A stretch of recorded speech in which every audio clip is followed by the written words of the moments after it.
નમસ્કાર મિત્રો આજે પોસ્ટ ઓફિસને એક એવી યોજના વિશે વાત કરવાના છે જેમાં અન્ય યોજના કરતાં ઘણું બધું વધારે વ્યાજદર મળે છે। અત્યારના વ્યાજદરની વાત કરીએ આપણે તો એમાં આ યોજનામાં તમારે 8.2% વાર્ષિક વ્યાજદર તમને મળે છે અને એમાં પણ સાથે સાથે એ બેનિફિટ મળે છે મિત્રો કે જે પણ તમને જે રિટર્ન મળે છે વ્યાજ સહિત જે પૈસા મળે છે તેમાં તમારે કોઈ પણ પ્રકારનો ટેક્સ જે છે એ કપાતો નથી। તો એ યોજનાનું નામ છે સુકન્યા સમૃદ્ધિ યોજના। સુકન્યા સમૃદ્ધિ યોજના વિશે જો તમે જાણવા માંગતા હોય તો તમામ માહિતી આ વિડીયોના માધ્યમથી એક પણ પોઈન્ટ જે છે એ મિસ નથી કરેલો। તમામ માહિતી આપણે વિગતવાર વાત કરીશું। મિનિમમ કેટલા પૈસા રોકી શકો છો અને મેક્સિમમ જે છે કેટલા પૈસા રોકી શકો છો, તમે કેટલા સમય સુધી પૈસા રોકવાના છે, એની સાથે સાથે ઘણા બધા એવા પોઈન્ટ છે કે જે તમારે જાણવા લાયક છે। તો એ તમામ પોઈન્ટ જે છે એ આ વિડીયોના માધ્યમથી આવરી લીધા છે। તો વિડીયોને લાસ્ટ સુધી જોતા રહેજો। તો ચાલો શરૂ કરીએ। તો સુકન્યા સમૃદ્ધિ યોજના વિશે આપણે આટલી બાબતો જાણીશું। સૌપ્રથમ આપણે જાણીશું કે ભાઈ સુકન્યા સમૃદ્ધિ યોજનામાં કોણ કોણ લાભ લઈ શકે છે, લાભ લેવા માટે એની ઉંમર કેટલી હોવી જોઈએ, એના માટે ડોક્યુમેન્ટ શું જોશે, વધારામાં વધારે અને ઓછામાં ઓછા કેટલા પૈસાનું તમે રોકાણ કરી શકો છો, સુકન્યા સમૃદ્ધિ યોજનાનું વ્યાજદર કેટલું મળશે અને કેટલી દીકરીઓના ખાતા ખોલાવી શકાય, મતલબ કે વધારામાં વધારે કેટલી દીકરીઓના ખાતા ખોલાવી શકાય છે, કેટલા સમય સુધી તમારે પૈસા રોકવાના છે, કેટલા વર્ષ પછી તમને પૈસા મળશે અને વચ્ચે પૈસા ઉપાડી શકો કે નહીં, અને છેલ્લે નિયમો શું છે, આટલી બાબતોમાં તમામ બાબતો આવી જશે। સૌપ્રથમ વાત કરીએ મિત્રો કે આ યોજનામાં રોકાણ કેટલું કરી શકાય। તો આ યોજનામાં તમે વાર્ષિક ઓછામાં ઓછું 250 રૂપિયાનું રોકાણ કરી શકો છો અને મેક્સિમમ મતલબ કે વધારામાં વધારે વાર્ષિક 1.5 લાખ રૂપિયા સુધીનું રોકાણ કરી શકો છો। બીજી વસ્તુ કે આમાં તમારે એવું નથી કે ભાઈ તમારે દર મહિને પૈસા રોકાણ કરવાના છે અથવા તો દર 3 મહિને, દર 4 મહિને, વર્ષમાં તમે ગમે ત્યારે ગમે તેટલા પૈસા નાખી શકો છો, પરંતુ ઓછામાં ઓછા 250થી લઈ અને વધારેમાં વધારે 1.5 લાખ રૂપિયા સુધીની લિમિટ છે। તો એનાથી ઓછા વધતો તમે કંઈ કશું કરી શકો નહીં। પરંતુ આમાં બીજી પણ એક બેનિફિટ છે મિત્રો કે માની લો કે આ વર્ષે તમે 50,000 રૂપિયા નાખેલા છે આ યોજનાની અંદર, તો એવું જરૂરી નથી કે બીજા વર્ષમાં તમારે 50,000 રૂપિયા નાખવા જોઈએ। તમે ફક્ત ખાતું ચાલુ રાખવા માટે તમે ફક્ત 250 રૂપિયાનું પણ જો તમારા ખાતામાં હશે તો તમારું ખાતું ચાલુ રહેશે। પરંતુ આ વાત થઈ, ત્યાર પછી વાત કરીએ વ્યાજદર કેટલું મળશે। વ્યાજદર જે છે તો અત્યારે વ્યાજદર તમને સુકન્યા સમૃદ્ધિ યોજનામાં 8.2% વાર્ષિક વ્યાજદર મળે છે, જે પોસ્ટ ઓફિસની અધર જે સ્કીમો છે તો એના કરતાં ઘણું બધું સારું છે। અને બીજી એક મહત્ત્વની વસ્તુ છે, મેં તમને જે કીધી પ્રમાણે કે ભાઈ ટેક્સ જે છે એ ટેક્સ ફ્રી છે, મતલબ કે ટેક્સ આમાં કોઈ પણ લાગતો નથી। સુકન્યા સમૃદ્ધિ યોજનામાં કેટલા પૈસા વર્ષના ભરવાના રહેશે, બરાબર। ત્યાર પછી આ વાત કરીએ કે વર્ષમાં મતલબ કે સુકન્યા સમૃદ્ધિમાં કેટલા વર્ષ સુધી તમારે પૈસા રોકવાના છે।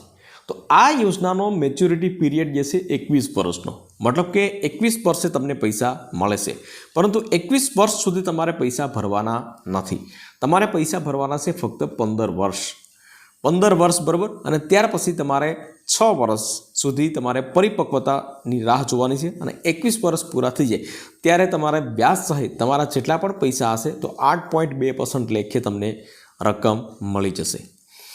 ત્યાર પછી વાત કરીએ કે આ યોજનાનો લાભ કોણ કોણ લઈ શકે છે।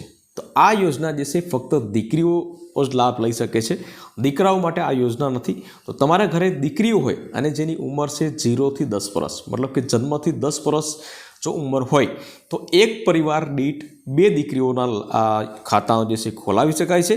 અને એવા કોઈ કિસ્સામાં કે ભાઈ પહેલી ડિલિવરીમાં તમારે દીકરીનો જન્મ થયો હોય અને બીજી ડિલિવરીમાં ટ્વિન્સ બાળકો, મતલબ કે બંને જોડિયા બાળકોનો જન્મ થયો હોય અને એમાં 2 દીકરી હોય તો એવા કિસ્સાઓમાં કુલ 3 દીકરીઓના ખાતા ખોલાવી શકો છો, બરાબર। ઉંમર મેં તમને કહી દીધી 0 થી 10 વર્ષ। ત્યાર પછી વાત કરીએ કે બેંકમાં ખાતું ક્યાં ખોલાવવું।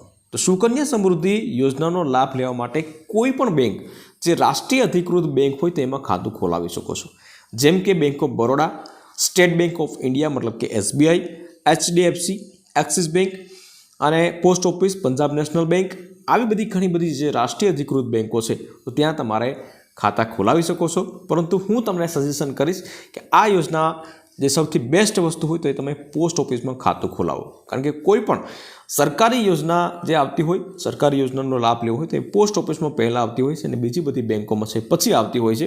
અને સરકારી યોજનામાં તમારે સેફટીવાળું છે, કારણ કે પોસ્ટ ઓફિસ જે છે એ સેફટીવાળું છે અને પોસ્ટ ઓફિસમાં જે સરકાર જે છે એ હેન્ડલ કરતી હોય આખી યોજનાઓ સ્કીમોને, એટલા માટે પોસ્ટ ઓફિસમાં ખાતું ખોલાવો તો વધારે સારું.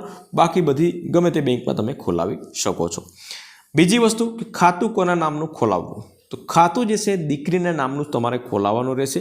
માતા પિતાના નામનું નહીં ચાલે, ફક્ત દીકરીના નામનું ખાતું ખોલાવી શકશો. ખાતું ખોલાવવા માટે જરૂરી ડોક્યુમેન્ટ શું જોશે, તો દીકરીનું આધાર કાર્ડ, જો આધાર કાર્ડ ન હોય, બની શકે કે ભાઈ જન્મ થયો હોય ને તમારે સ્કીમમાં લાભ લેવો હોય તો આધાર કાર્ડ ન હોઈ શકે, તો જન્મનું પ્રમાણપત્ર પણ તમે આપી શકો છો.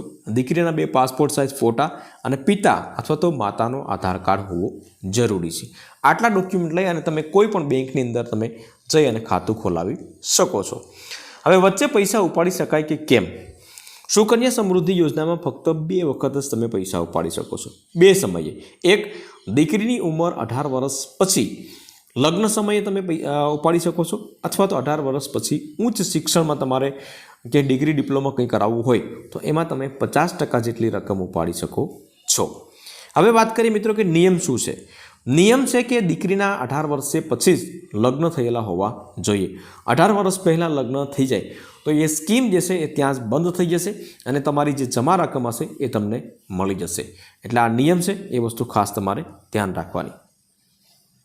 હવે મુખ્ય મુદ્દાની વાત કરીએ મિત્રો, તો કેટલા પૈસા રોકો તો કેટલા પૈસા મળે.